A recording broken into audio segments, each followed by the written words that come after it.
Hello there. In light of the latest Star Wars movie that's going to be coming out soon, I thought I'd do a mini review of the original trilogy. I am a huge fan of Star Wars. I watched the movies a lot when I was a little kid, and I actually owned them on VHS before I got the DVDs.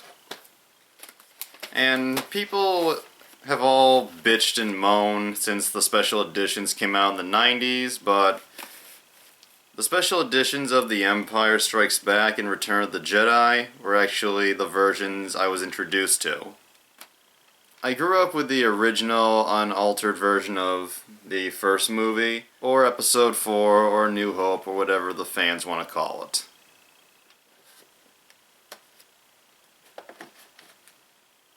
I don't know what else can be said about Star Wars that hasn't already been said by someone else, but I love the original movies. They're a great trilogy, and I may have used this expression a lot in the past few months, but the series is a big landmark in a change in the way cinema was done, films.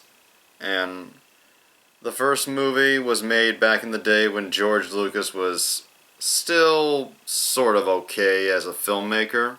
I'll be pretty honest, George Lucas is my least favorite filmmaker of all time.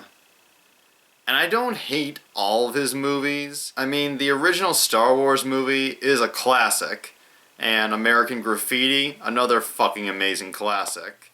And his little cult first film, THX 1138, which is pretty good, and like the Star Wars movies, THX 1138 was given the special edition treatment, and I actually like the special editions. They're okay. I like the originals too. And I don't have as much issue with the alterings and the special editions as most fans did. I was born in 1995, so I didn't grow up with the Star Wars movies in their prime. But I can get why people would be pissed, and to be fair, I am a little pissed, but for different reasons. There is nothing wrong with a filmmaker doing a director's cut of his movies, but George Lucas, and this is what pisses me off about him, it took forever for him to release the original unaltered versions on DVD. These are the special, edition DVDs in a way, limited edition, where the originals and the special editions, which have been even more altered since the VHS versions, are put on together, and even then the original versions are taken from the Laserdisc versions from what I've read, so the quality's not as great as you'd want it to be, but I'll take it. And I guess what I really don't like about George Lucas is he's not a true filmmaker. He comes off more like a businessman. It's very complex, my feelings on George Lucas, and I'll probably get into it another day, but as for the movies, the original film, Episode 4, A New Hope, is pretty good. It's got a few goofy moments, a few moments that are kind of awkward, and it can get silly at times. I think I noticed this, with the original movies at least. The ones that are the best are the ones where George Lucas had the least creative involvement. It's a great film, but it's something it has in common with The Phantom Menace. The Empire Strikes Back. The favorite of most fans. I think it's great. It gets darker, and we find out the big twist, and I know all of you will probably know the big twist, but I don't feel like spoiling anything here.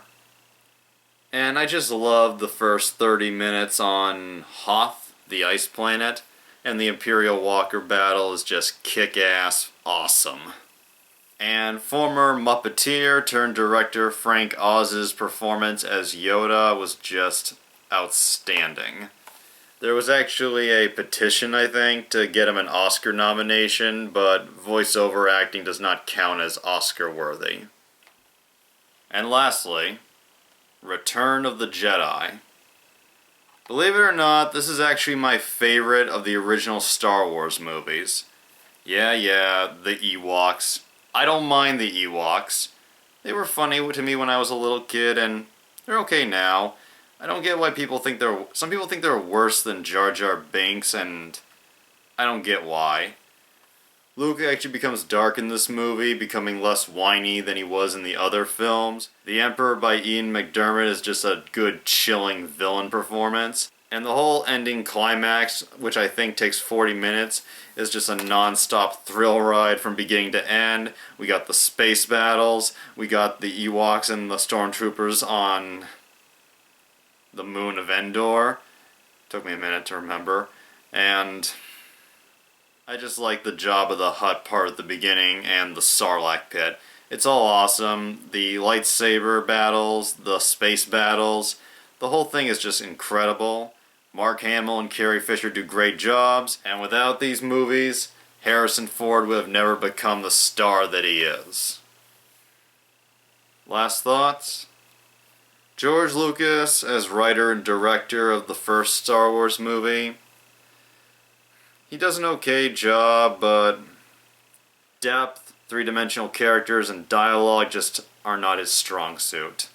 The Empire Strikes Back was written by Lee Brackett, who passed away in the middle of writing it, and Lawrence Kasdan, who went on to write Jedi as well, and has come back for Episode 7.